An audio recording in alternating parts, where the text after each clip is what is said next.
Hello friends, स्वागत है आपके अपने चैनल MCQ वाला में। आज हम भारत में जनसंख्या वृद्धि की समस्या पर निबंध लेकर आए हैं जो इस प्रकार से पूछा जा सकता है। आप इसको देख लीजिए। 15 में है, 22 में है, 19 में है, 14, 23, 24, 19 में आया है। तो जहाँ तक संभव है कि यह आ सकता है।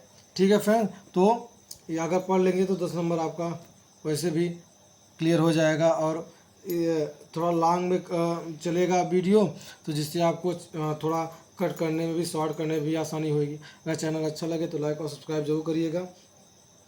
वैसे आप यूपी बोर्ड का पेपर अब 2-3-4 महीने बचे ही है, अगर देखा जाए तो उसके नज़रिए से बहुत ही इंपॉर्टेंट है। तो चलिए स्टार्ट करते हैं। चैनल अच्छा लगे तो लाइक और सब्सक्राइब अपने फ्रेंड्स में ज़रूर शेयर करिएगा। देखा जाए प्रमुख विचार बिंदु क्या है। प्रस्तावना है जनसंख्या वृद्धि से उत्पन्न समस्या है, जनसंख्या वृद्धि के कारण है, जनसंख्या वृद्धि को नियंत्रित करने के उपाय है, उपसंहार है। ठीक है फ्रेंड, चलिए देखते हैं।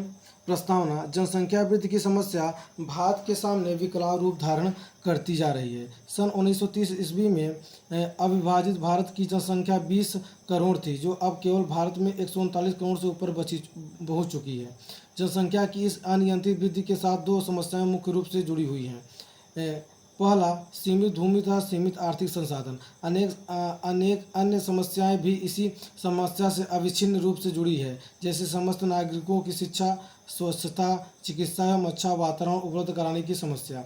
इस समस्या का निदान न होने के कारण भारत क्रमशः एक अजायब घर बनता जा रहा है, जहां चारों ओर व्याप्त, अभावग्रस्त, अस्वच्छ एवं अशिष्ट परिवेश से किसी भी संवेदनशील व्यक्ति को विरक्ति हो उठती है और मातृभूमि की यह दशा लज्जा का विषय बन जाती है। ठीक है फ्रेंड्स, आगे देखते हैं। बन जाती है, देखते हैं आगे। जनसंख्या वृद्धि से उत्पन्न समस्या है। विनोबा जी ने कहा था, जो बच्चा एक मुंह लेकर पैदा होता है वह दो हाथ लेकर आता है। आशय यह है कि दो हाथों से पुरुषार्थ करके व्यक्ति अपना एक मुंह तो भर भी सकता है, पर यह बात देश के औद्योगिक विकास से जुड़ी है। यदि देश की अर्थव्यवस्था बहुत सुनियोजित हो तो वहाँ रोजगार के अवसरों की कमी नहीं रहती। लघु उद्योगों से करोड़ों लोगों का पेट भरता था। अब गाड़ी, मशीनों और उनसे अधिक शक्तिशाली कंप्यूटरों के कारण लाखों लोग बेरोजगार हो गए हैं, अधिकाधिक होते जा रहे हैं। आजीविका की समस्या के अतिरिक्त जनसंख्या वृद्धि के साथ एक ऐसी समस्या भी जुड़ी हुई है जिसका समाधान किसी के पास नहीं है। वह है सीमित भूमि की समस्या। भारत का क्षेत्रफल विश्व का कुल 2.4% ही है, जबकि यहाँ की जनसंख्या विश्व की जनसंख्या की लगभग 17% है।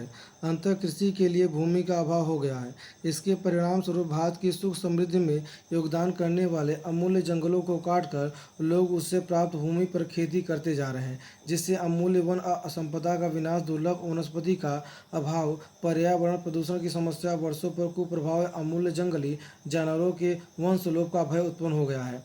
उधर हस्तशिल्प और कुटीर उद्योगों के चौपट हो जाने से लोग आजीविका की खोज में ग्रामों से भागकर शहरों में बसते जा रहे हैं, जिससे कुपोषण, अपराध, आवास आदि की समस्या उठ खड़ी हुई है।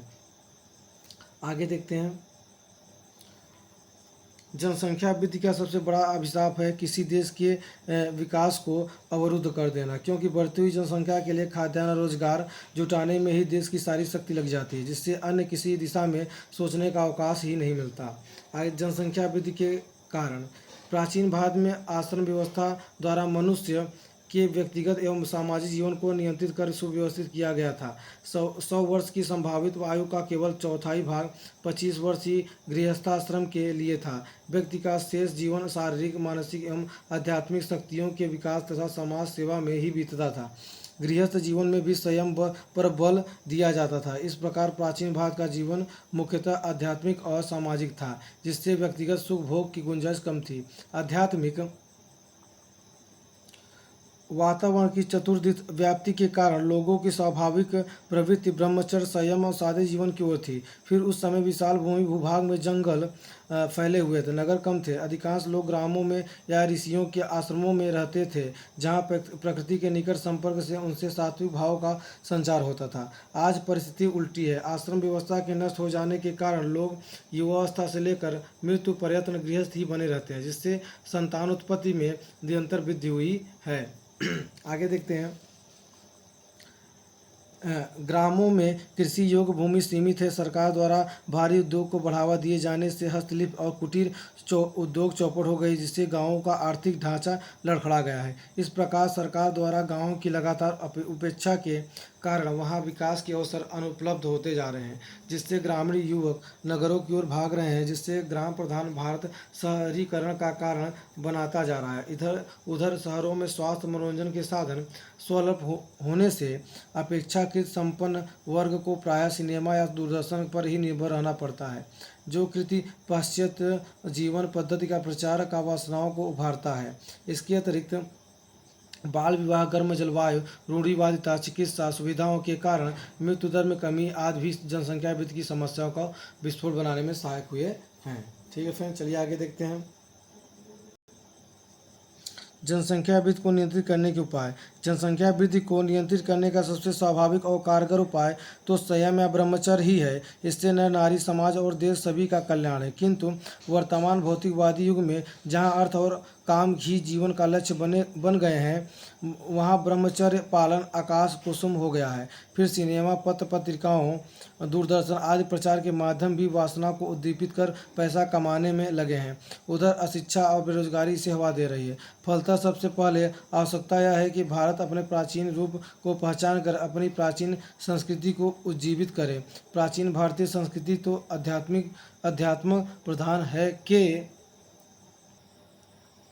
उज्जीवन से लोगों में स्वयं की ओर स्वाभाविक प्रवृत्ति बढ़ेगी, जिससे नैतिकता को बल मिलेगा और समाज में विकराल रूप धारण करती हुई आपराधिक प्रवृत्ति पर स्वाभाविक अंकुश लगेगा। क्योंकि कितनी ही वैयक्तिक, पारिवारिक, सामाजिक एवं राष्ट्रीय समस्याएं व्यक्ति के चरित्रों से हल हो सकती हैं। भारतीय संस्कृति के पुनरुत्थान के लिए अंग्रेजी की शिक्षा को बहुत ही सीमित करके संस्कृति और भारतीय भाषाओं में अध्ययन अध्यापन पर विशेष बल देना होगा।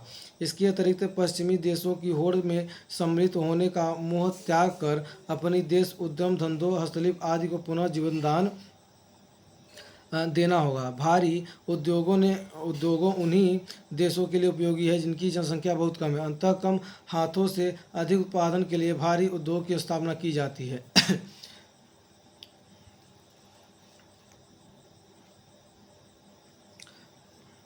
भारत जैसे विपुल जनसंख्या वाले देश में लघु कुटीर उद्योग के प्रोत्साहन की आवश्यकता है, जिससे अधिकारी लोगों को रोजगार मिल सके और हाथ के कारीगरों को अपनी प्रतिभा के प्रकटीकरण का विकास का अवसर मिल सके। ठीक है फ्रेंड्स, चलिए उपसंहार देखते हैं।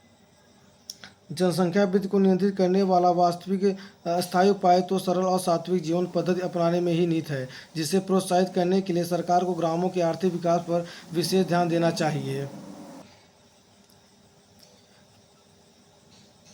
जिससे ग्रामीणों का आजीविका की खोज में शहरों की ओर पलायन रुके सके। वस्तुतः ग्रामों के सहज प्राकृतिक वातावरण में स्वयं जितना सरल है, उतना शहरों के घुटन भरे आडंबर युक्त जीवन में नहीं। शहरों में भी प्रचार माध्यमों द्वारा प्राचीन भारतीय संस्कृति के प्रचार एवं स्वदेशी भाषाओं की शिक्षा पर ध्यान देने के साथ साथ ही पारिवारिक नियोजन के कृत्रिम उपायों, विशेषतः आयुर्वेदिक जड़ी बूटियों के प्रयोग पर भी ध्यान दिया जाना चाहिए।